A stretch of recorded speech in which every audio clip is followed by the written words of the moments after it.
From WKGC Public Media, this is Real Talk, the place where you can enjoy the cinematic conversations frame by frame each week. I'm your host, R.L. Terry. If movies are your thing, you're in the right place for today's review of Project Hail Mary, based on the best-selling Andy Weir novel by the same name, now in cinemas nationwide. It isn't often anymore that we experience a movie that reminds us of why we fell in love with movies in the first place, and not because it reinvents the wheel, but because it understands how the wheel works.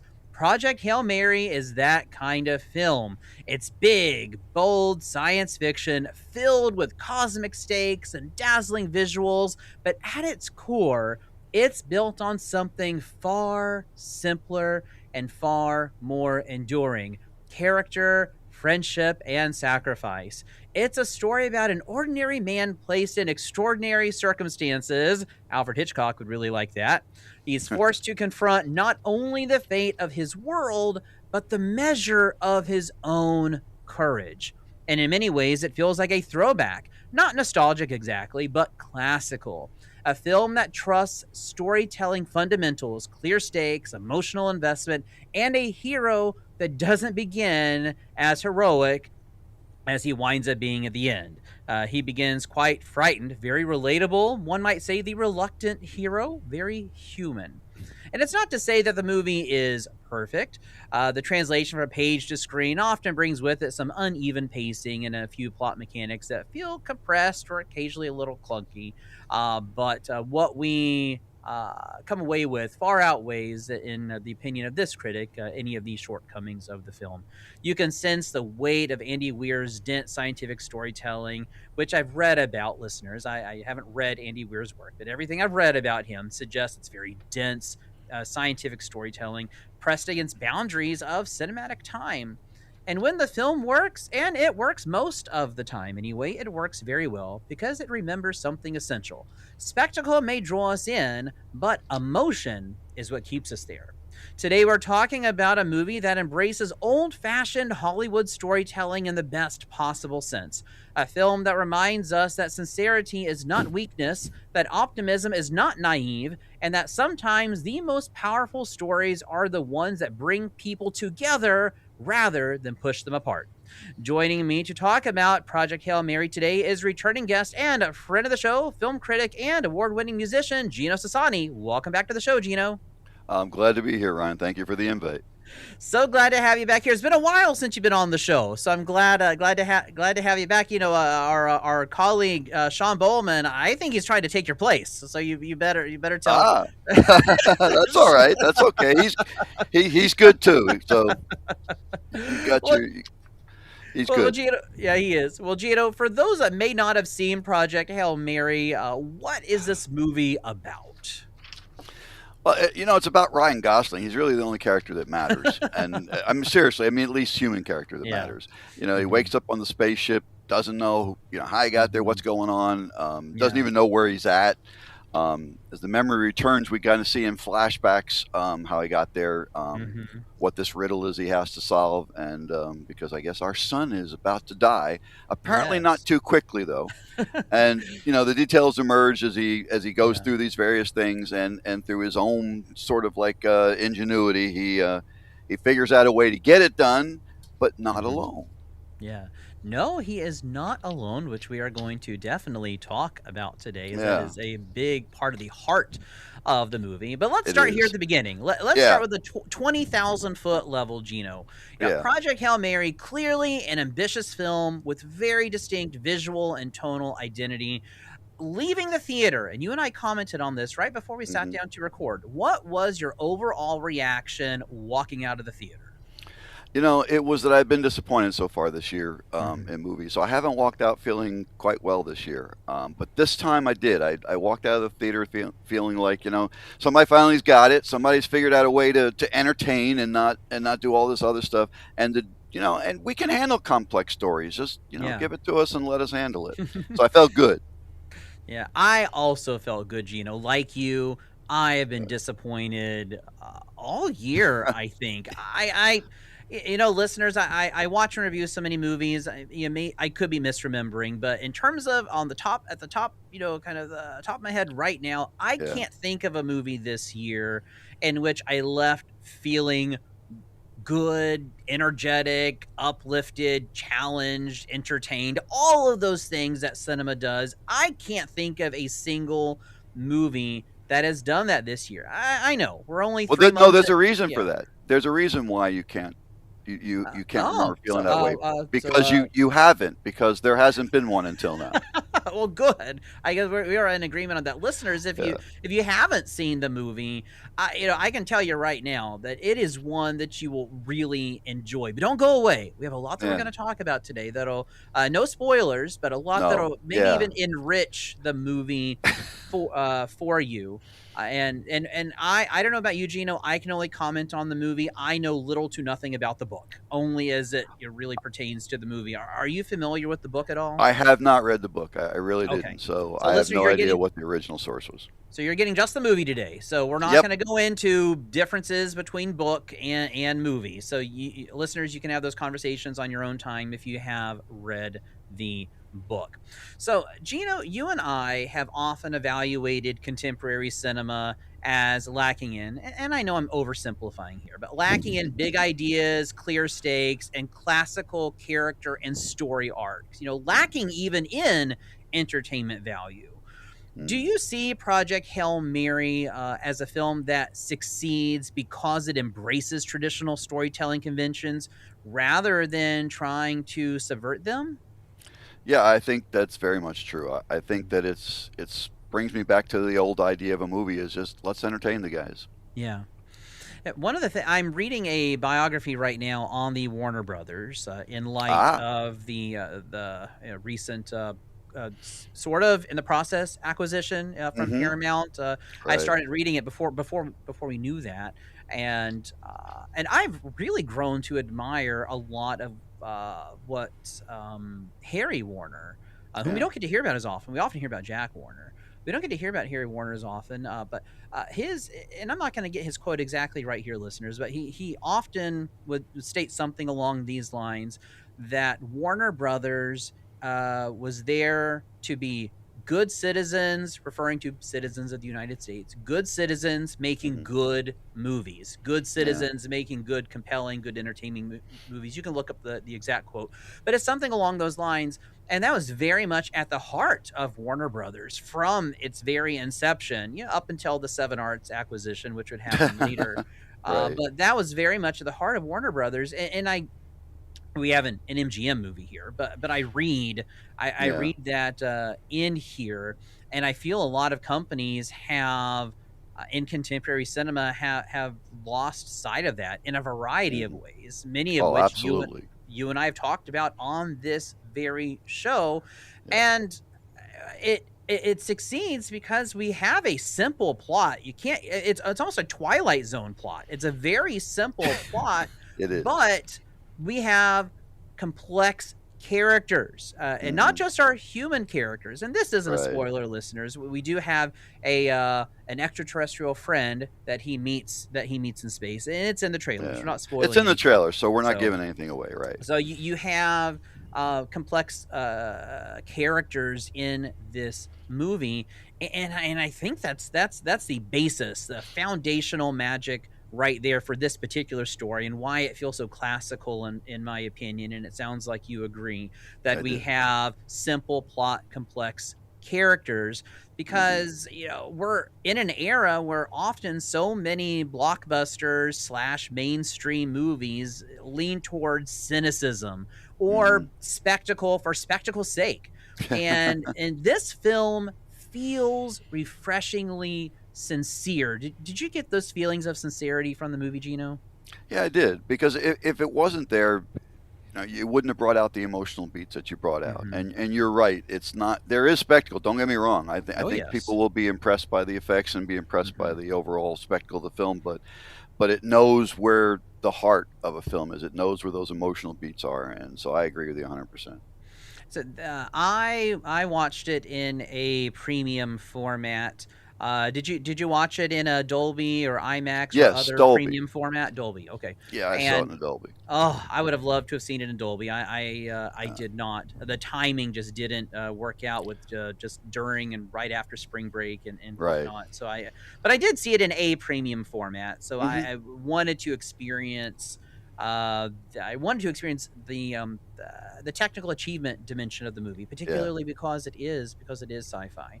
Well, we've Hmm. already hinted at this part, Gino, that there's very much a beating heart to Right. this movie, and it is that friendship between Grace and Rocky. Listeners, Rocky referring to our alien friend, kind of Right. spider-like, like think Spider Rock kind of thing. Yeah. Maybe It's that's this relationship that carries much of the movie's emotional weight and transforms what could have so easily been just purely technical sci-fi story, but it creates something very deeply human. yeah. Gino, why do you feel that Grace and it's Dr. Ryland Grace, listeners, it's Ryan Gosling's character, Yeah. Grace and Rocky, why does this relationship work so well on screen?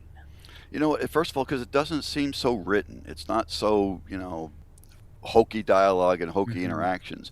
I mean, I think as much as even when these characters aren't speaking, because of course it takes a while for them to learn to even do that. But Hmm. I think it's the interactions, and I think and without giving things away, you start to learn that there's a care between them, and they both Hmm. do things that demonstrate how much the other character has come to mean to them, Hmm. and that to me is the beautiful part. They did that without getting all soapy and seeing all Hmm. this build up to you. They give you moments that really show you Hmm. what this relationship has become, and I Yeah. like that. Don't tell me about it, show it to me, and they do that. And plus he's let's be honest, he's the cute little guy. In some ways, I think I wrote in my notes, this is an adult ET, because it Yes. reminded me of Yeah. Elliot and ET Yep. a little bit, Yeah. because it's got some of the heartwarming moments where Oh they yeah. know they're not going to be together forever because they've got a Hmm. task, and so they Yep. know they're limited, and just the fact that the give, I think the Yes. willingness each has to give to the other is what I Hmm. enjoyed the most out of it. It wasn't just talk. Yeah, and it begins with the little gifts right there at the beginning. Yeah, exactly. It's a nod to just the human nature, to the joy of giving and the fun of receiving, Yep. and so it's really a nod to that. So some things, if what we see in the movie is anything like reality, it gives a nod to, no matter where you are in the universe, there is a tremendous heart and a quote human quality to Hmm. both the art of giving and receiving. The friendship between the two of them, Gino, because I knew Yeah. very little of this movie other than the occasional trailers that I would see or things that pop up on my news feed. I wasn't Right. sure what to expect. And so Hmm. I loved what I encountered. It was incredibly refreshing. The bond between Grace and Hmm. Rocky begins as this pragmatic partnership, but Of course. Of I course. love how it evolves into something deeper. I love your allusion there to ET. I think that's a really good Yeah. parallel. I've also got a parallel that we're going to talk about later on in the show Okay. today that, at least for you and I, is a lot of fun, and probably some of our listeners as well. I love the parallel. I think it's a great way of describing it, Hmm. because we have this human and non-human in this relationship, that this friendship that becomes recognizably human, despite the interspecies divide. Yeah. And the relationship is not built on any particular ideology, identity, or tribal affiliation. It's built on mutual trust and a shared purpose. Hmm. And that is what gives it so much power. The relationship underscores that meaningful connection is more than compelling conflict. Yeah. And that's why I feel it resonates with us so very deeply. Now, Yeah. and we talked about character of Grace a lot Yeah. already. And Grace, Gosling's character, not a Hmm. superhero. He's scared, reluctant, and occasionally, if not often, overwhelmed. Yet, he ultimately rises to the moment. How effective is the film, Gino, at making Grace relatable rather than heroic in the traditional sense. I think a lot of that belongs to Ryan Gosling because you could play this as overly heroic and Hmm. with the same script and stuff, but he doesn't. I think that he really plugs into that, what the heck am I doing here? Yeah. I'm the wrong guy from this, that in pieces we find out, is probably true, Hmm. over the time. So I think it's the idea that Gosling does that. I think he's what makes us, not think of the, square jawed, I'm here to save the day. I think it's just the way he carries himself. He carries Yeah. himself like you or I might. We're on Yeah. there, and so I think that rests on his performance. I think that performance could have, if someone had tried to play a little more heroic, I think it would have ruined the whole Hmm. movie. So I give Oh yeah. Gosling credit for that everyday type of guy, and the way he just goes through his day. It's Hmm. all it's all, what's the word I'm looking for? It's all like urgent. Yeah. Everything that's going on because he doesn't know what the heck he's doing, and I love No. that he doesn't know what the heck he's doing. No, and I really feel for him. I believe it. This dude has no Exactly. idea what's going on. He doesn't want to be there, and he's so. I can't. I mean, I'm gonna use the word reluctant again. We've already used it a lot, but he's so Yeah. reluctant. It like Hmm. it doing anything, and it's like I want. It's like he thinks I want to help. I know I need to help, but I just don't know. I lack confidence. There's got to be somebody else who is more intelligent than I am. Never mind the fact that he quite literally wrote the book on what they kind of use as their thesis for how they're going Right. to solve this problem. And I don't feel that there is another working actor now that could have pulled off what he did. I'd almost mistaken it for a role written specifically for him because Yeah. he is able to communicate that. And he embodies one of Hollywood's most enduring archetypes in this movie, the reluctant Hmm. hero. He isn't fearless. He's not morally pristine. He's not even, again, particularly eager to save the world, even though he might be cognizant. There's a lot of cognitive dissonance in here because he's like, so Sure. I think one thing, I feel something differently, Yeah. but he's forced to rise to meet the needs, and Yeah. it feels relatable because, and you said it, Gino, it feels the way we would feel. It feels the way real courage so often works. Heroism isn't, it's not this grand thing always. No. Sometimes it's just merely it's just being courageous despite the circumstances, because it's rarely the absence of fear. Hmm. It's what it is. It's the decision to act despite it. Right. Surrounded by it, you still act. And the film understands this intuitively, which allows Grace's character arc to unfold gradually rather than through grand speeches or having a sudden epiphany. And I Exactly. yeah, and so I love how he feels. So he's a brilliant man, but Yeah. he also feels very ordinary doing something extraordinary. And that's all delivery. That's Ryan Yeah. Gosling delivery, and I think we don't get that without that, just his perfect delivery of that. No, I definitely agree with you there, Gino. Well, you're listening to Real Talk on 90.7 WKGC. I'm your host, RL Terry, and today I am joined by returning guest and friend of the show, film critic and award winning musician, Gino Sassani, owner and editor at upcomingdisc.com. Today we are reviewing Project Hail Mary, now in cinemas nationwide. We'll be right back after this break. Welcome back to Real Talk on 90.7 WKGC. I'm your host, RL Terry, and today I am joined by returning guest and friend of the show, film critic and award winning musician, Gino Sassani, the owner and editor at upcomingdisc.com. Today we're reviewing Project Hail Mary, now in cinemas nationwide. Gino, one of the biggest challenges in adapting this book, any book really, Mhm. is converting a lot of what happens in a book to the screen. Films are visually driven. Books a lot of times are internally or psychologically driven.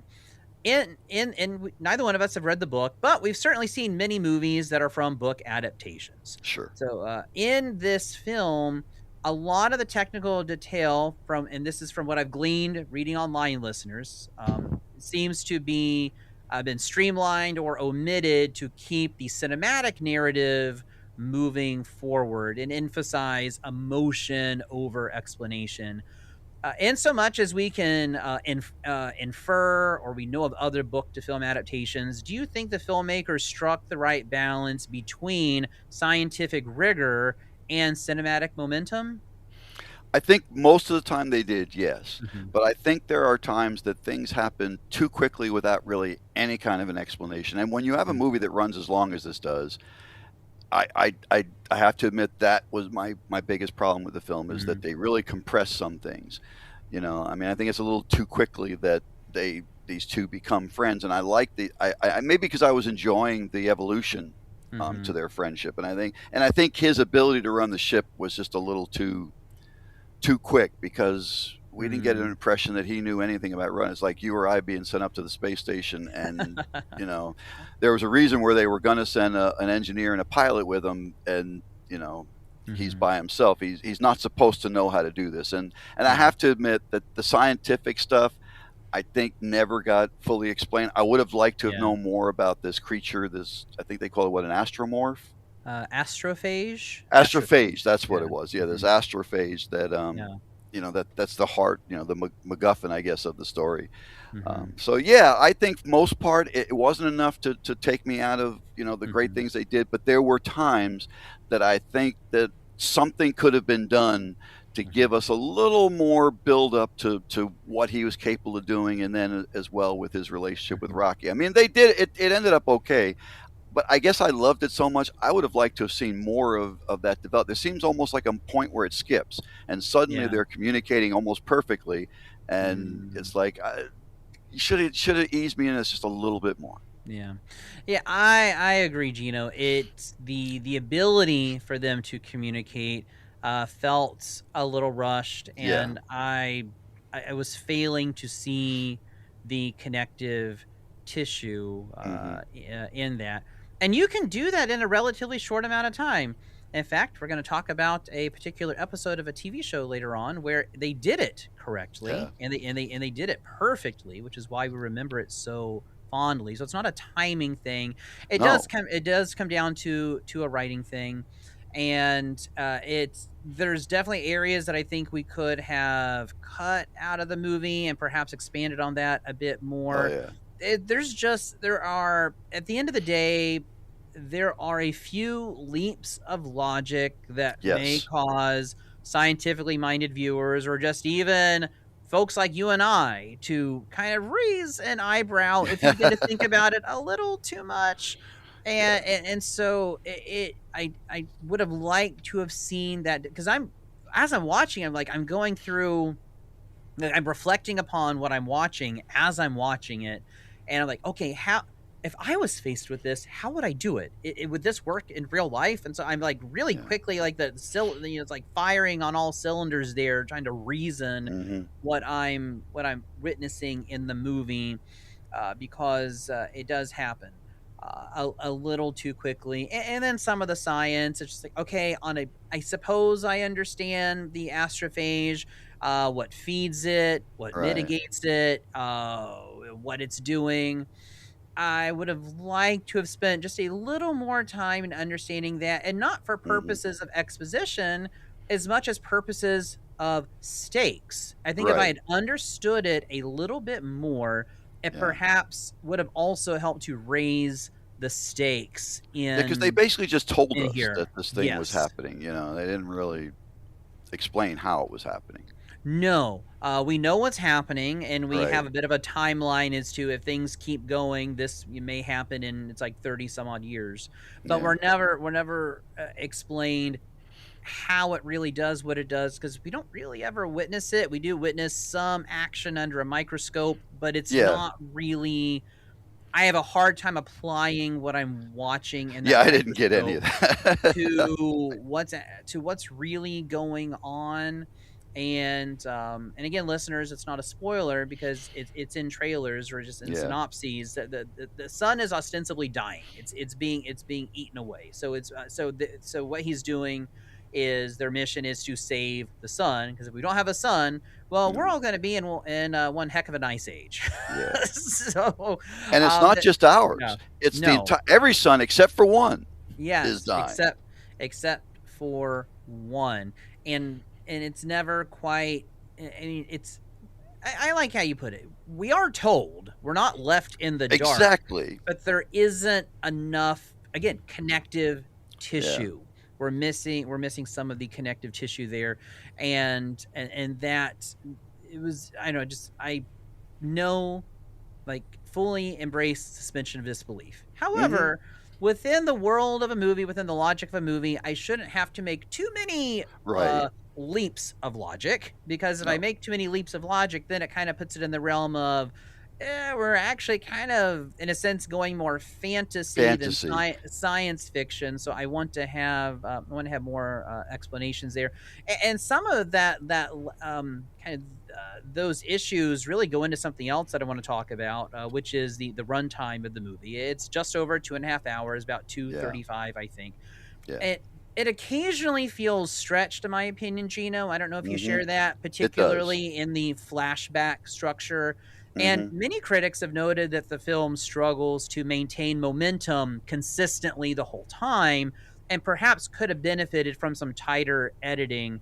Um, where do you think we could have, without giving much away, where Well, do you yeah, think we that's the could have hardest cut part. from, and where do you think we could have added, particularly when it comes to some of the stuff we were just talking about, which was that lack of explanation? Yeah. Actually, the two ends. I think that Okay. in the beginning of the movie, I think we could have cut a lot of the, give and take between him and the Mhm. scientist because we don't learn as much as you had alluded to, we don't learn as much as we Mhm. need to. So Yeah. you're not really spending the time to teach us where you could have taken that time to teach us. Mhm. Otherwise, all that I think is too much. And I got to tell you, it may be too soon to talk about this, but I hated the coda. I think Yeah. the film should have ended before the big coda. And like I said, I know we don't want to reveal Yeah. anything, but there's an ending that just feels so tacked on, feels Mhm. so forced. So Uh-huh. okay, let's change the narrative and let's give people a certain kind of ending, and that I absolutely hated. So I would have gotten rid of the coda and I would have shortened up the inner stuff and I would have used that Mhm. time to, like you said, the development of him learning. Somewhere along the line, he took out a book Mhm. and he must have read the owner's manual Yeah.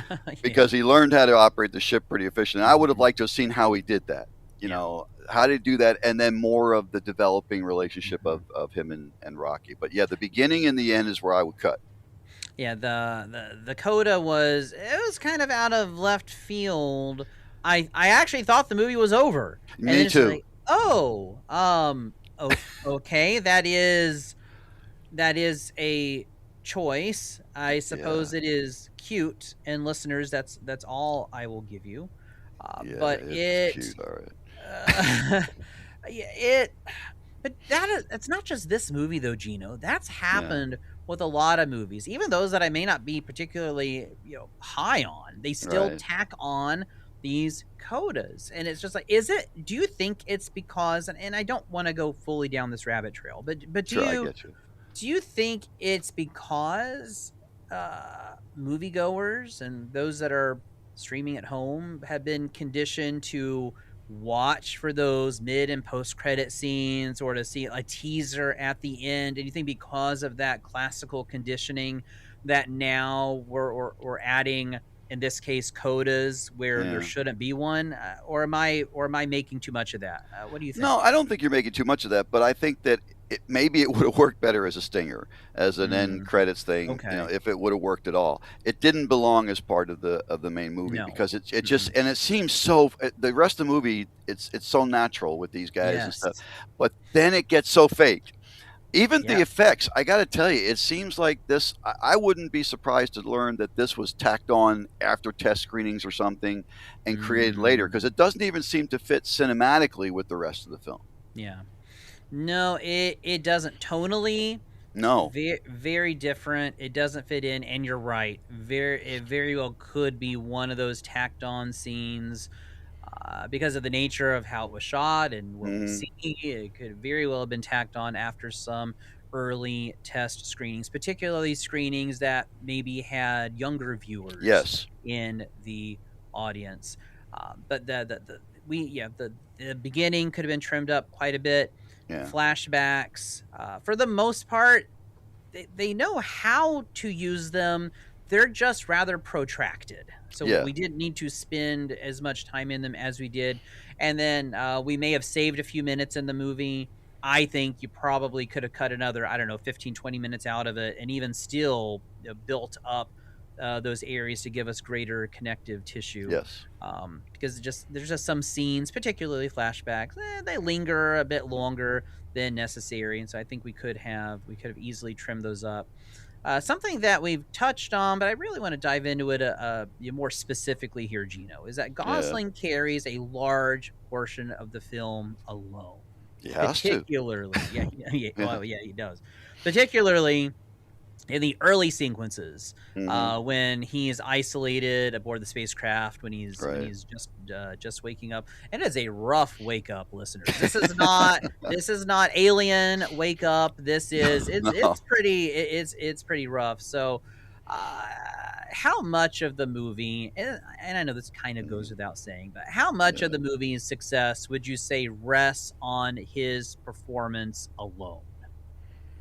Once again, it's all on his shoulders. I mean, Mhm. at that point, especially when you're inside the ship, we're not really dealing with special effects because this is before he even finds out he's even out in space.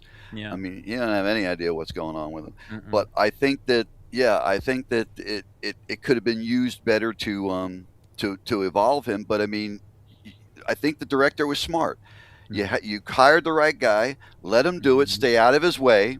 Don't throw a lot of extra special effects in here. Don't throw this kind of stuff in Mhm. here. Let him do it. And I think that it was Yeah. a smart. I earned a lot of respect for Ryan Gosling. I mean, I've liked him anyway, but I think he showed that you could just put him in a room, let him alone, and he'll deliver. Yeah. He is an actor that I mean, I guess I've never like thinking, oh my gosh, it's a Ryan Gosling movie. I have to go see it.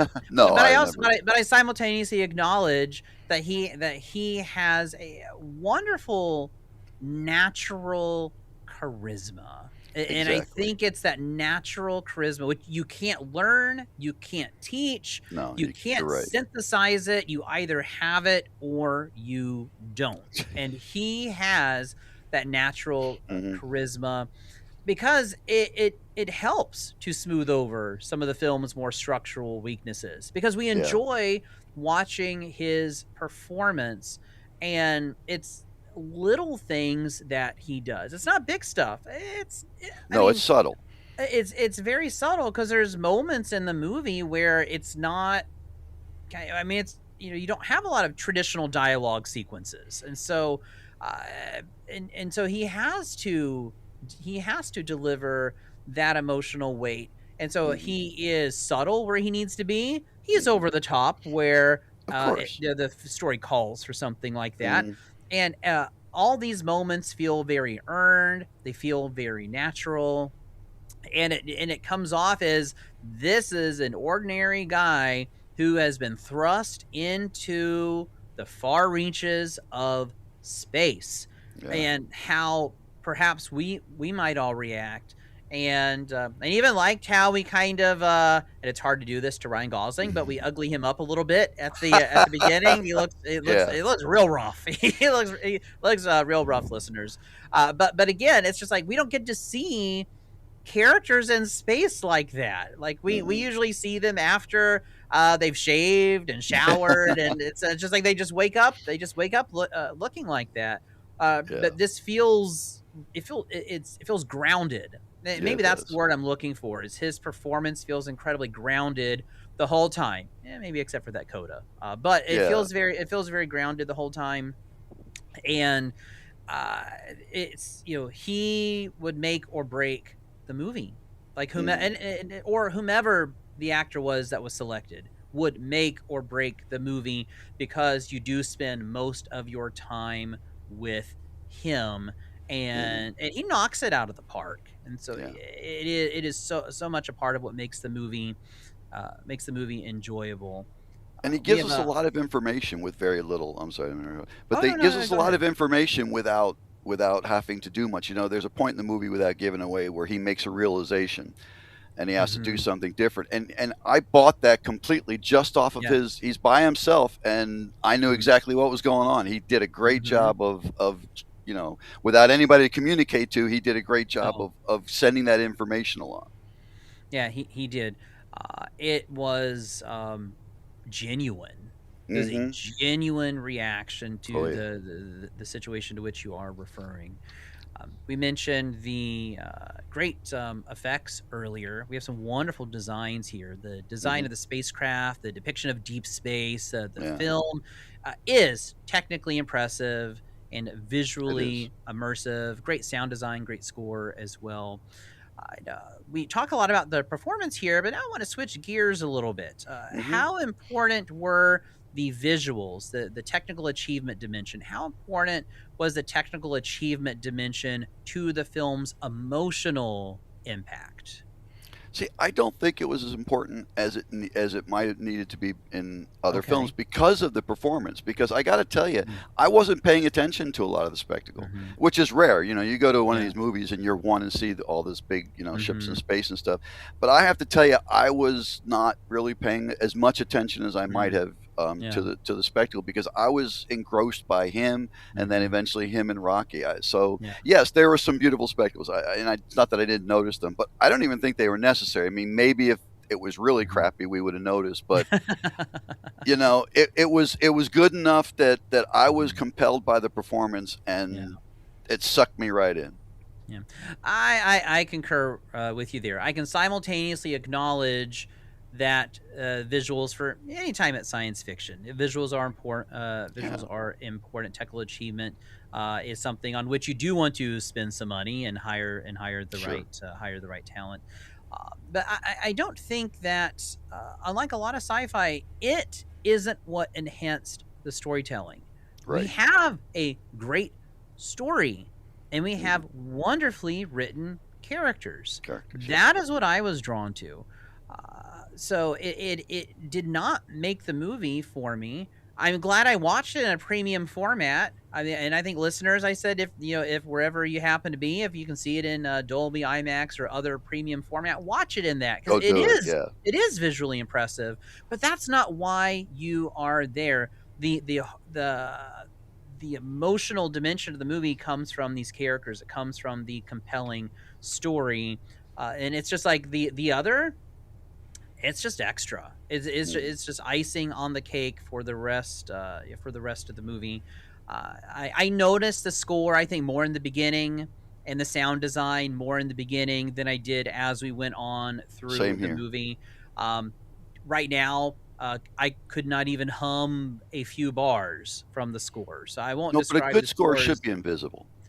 well. Okay, that is a good one. Just like great editing, and often should be invisible Yeah. because unless you're doing it for stylistic or dramatic purposes, I shouldn't. My eye shouldn't be called to the razor blade, so to speak. I shouldn't be Right. drawn. I should not be drawn to that. And so it's just the movie just hits all the marks, or most of them anyway, Most. in all the right ways. Well, you're listening to Real Talk on 90.7 WKGC. I'm your host, R.L. Terry, and today I am joined by returning guest and friend of the show, film critic and award winning musician Gino Sassani, owner and editor at upcomingdisc.com.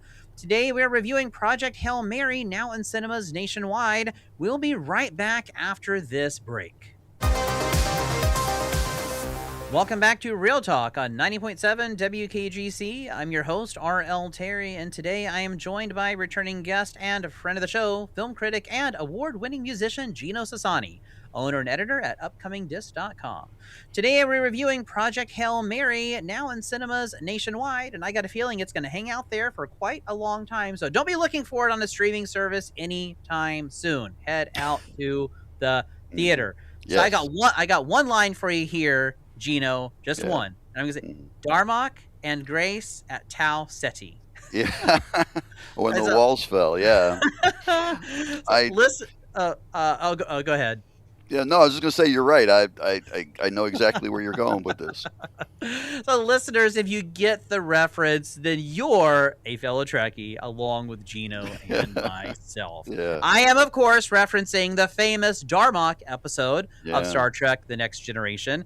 And for those of you who need a refresh or you haven't seen it, in that story, Captain Picard has to learn an entirely new way of communicating with an alien species known as the Temerians. Hmm. Their language is built on metaphor and shared experience. Yeah. Understanding becomes the key to survival, not force, not technology, but empathy and patience. And so Hmm. Gino Yeah. is the friendship between Grace and Rocky essentially a modern variation of the Darmok idea? And that is to say that civilization advances not when we conquer one another, but when we finally understand one another. Oh yeah, I agree because when they work together, they solve the, would either of them solve this problem individually? We don't Yeah. know because they solved this together. They learned to work together. So I just like in the Darmok episode, they had to learn to work together, and communicating was part of that. But Mhm. the only difference is, of course, in the Enterprise one. I don't remember if he was an enemy at first or not, and then they became friends. That I'm wigging out on a No, little they bit. were they just encountered a new species and they were having Right. difficulty communicating. And the leader, our Tamarian on the planet, he transports him and Picard down to the planet. And of course, Picard is not having. It's like, how dare you take me Yeah. out of here? He So thought he was being kidnapped, but he's trying to he show him. did. He did think he was being. He did think he was being kidnapped. But as I'm watching Yeah. the relationship unfold between Grace and Hmm. Rocky, I was reminded of the Darmok episode. And in Yeah. fact, we instead of Darmok and Jalad at Tanagra, saying Yeah. Darmok and Grace at Tau City. Ceti, and because and I'm glad it did not turn into another variation of Arrival. And listeners, I'm not knocking Oh Arrival. Arrival's a great movie. However, I did not need another. I did not need another Arrival. And no. for a minute there, I was thinking, okay, communication. It's going to Hmm. be a variation of Arrival. Great movie, but I don't need another one. Did you make that connect? Did you think Oh that at yeah. all? Because I certainly thought it. When they first met at the barrier, wherever that was, and between their ships and stuff, I thought it was going to be very much like that because it seemed like they were setting that up. We're here at a Yes. barrier now, and we're communicating Hmm. with this thing, and something profound was going to be Hmm. learned here through the communication. But I love that didn't happen. No. They became equals. They just started working together. They were just two guys from different planets out there getting Hmm. the job done. Yeah, they were. Um, it was more like the mechanics, and so we had some similar mechanics to that of Yeah. Arrival, but it was not expressed in the same way. And the No. film is much better for it because its focus lies in a totally different area. Now, that Hmm. said, as we brought up earlier in the show, it would have been nice to have seen the evolution, the Yes. progress of how that developed a bit better. And I do think in that respect alone, Arrival does a better job. So that would have been nice to have brought a little bit of that over, but I'm glad it did not become the sole focus of Yeah. that. And we really keep the focus on kind of like the Darmok episode that we are, how do we work Work together together. to Yeah. build one another up? How do we Right. work together to solve the problem? Hmm. Not as we're not trying to conquer the other. We truly want to understand because we need one another in Yeah. order to solve the problem that we have in this movie. Because it doesn't take long for Grace to, even with the communication barrier, to arrive at the evaluation.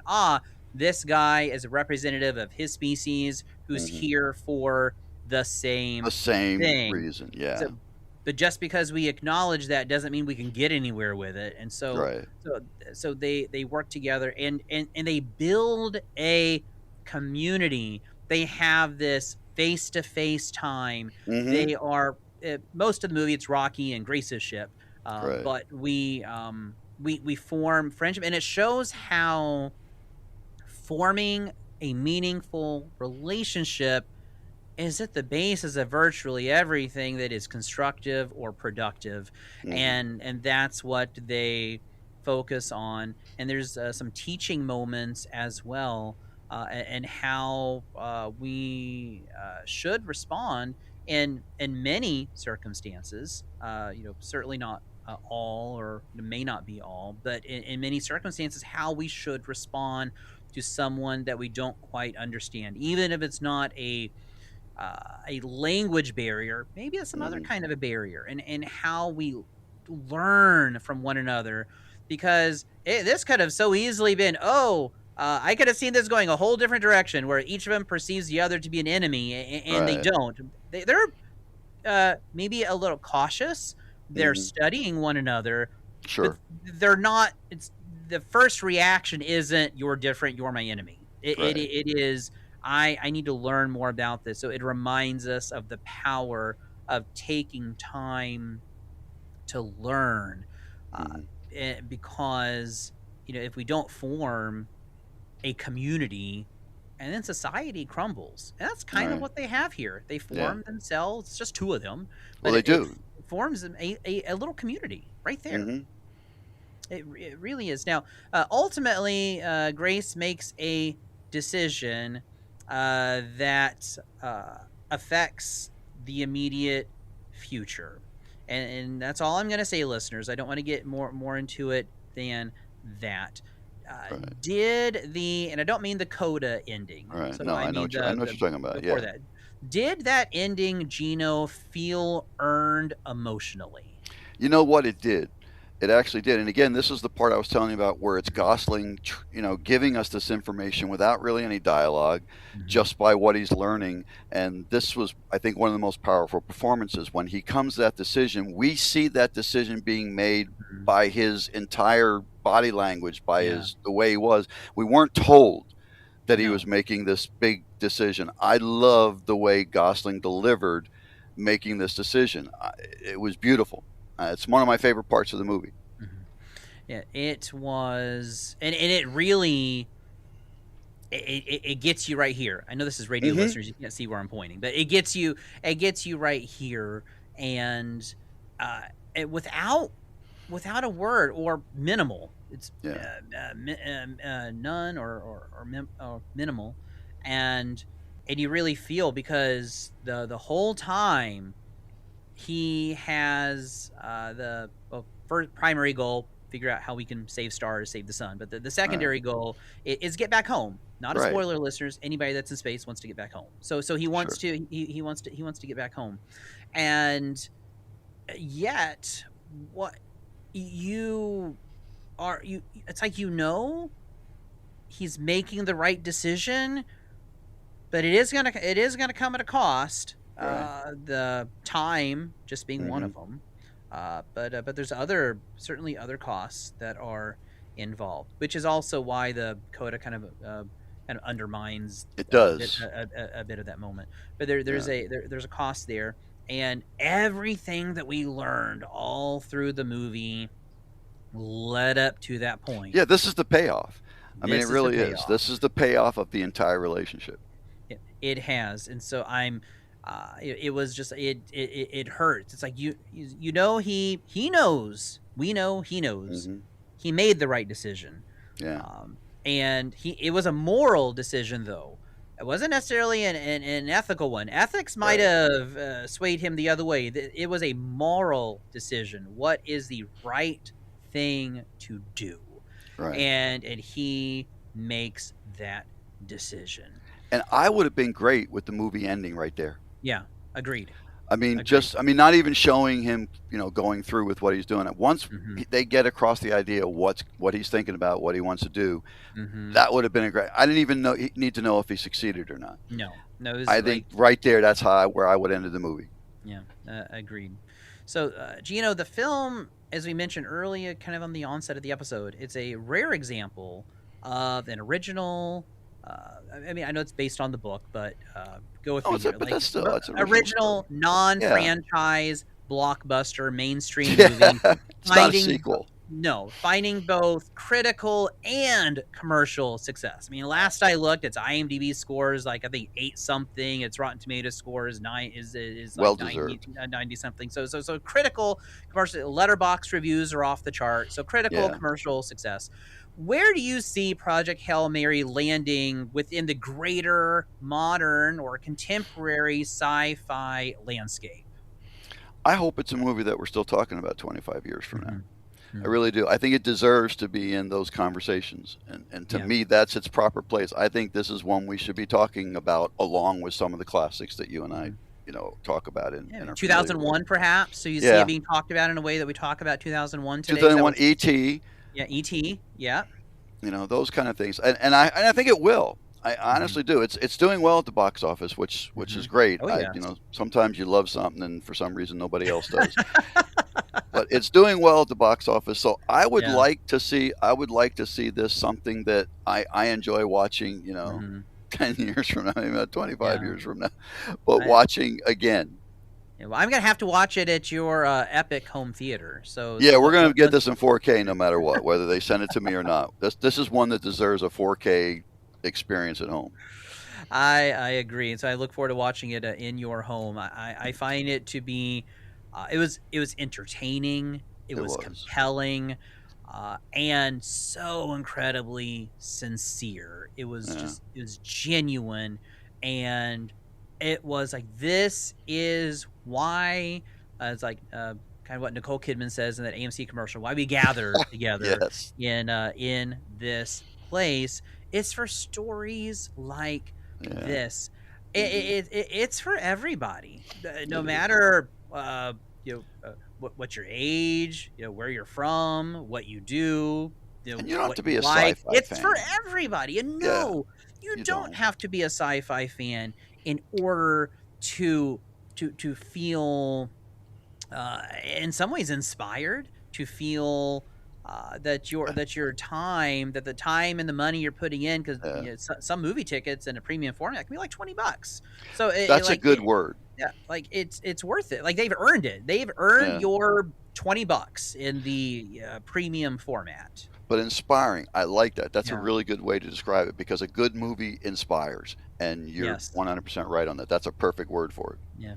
It's I was as reminded of that there's humans can say and do some stupid and terrible things. Can they? And this movie was a reminder to me that that as long as there is hope out Yeah. there, that as long as there are people who will, even if it's reluctantly, because this dude did Right. not want to do this, so even if it's reluctantly, that there are people who will rise to the Yeah.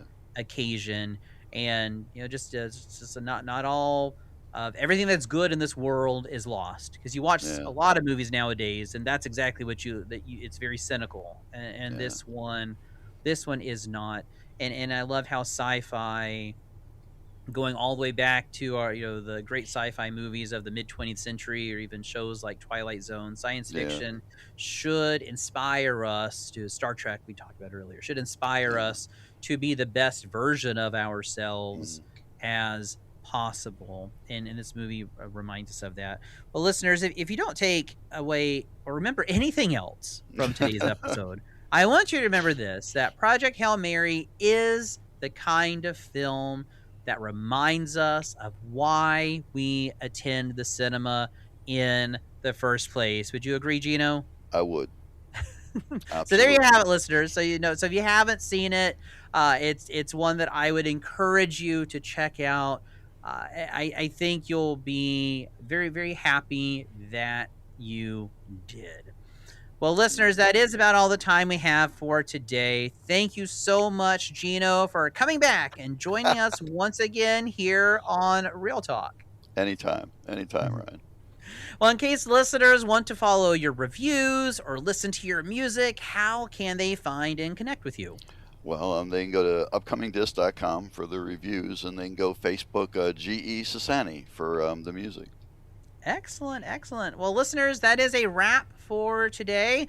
If you missed any of today's episode, or to listen to past episodes of Real Talk or other shows here on WKGC, we are on a podcatcher near you. Just search for WKGC Public Media on your podcast service of choice. Stay tuned for Jazz in a Minor Key with Walter Hale coming up next. And thanks to all of you for listening. I hope you'll tune in again next week, same time, same place, for more Real Talk on 90.7 WKGC.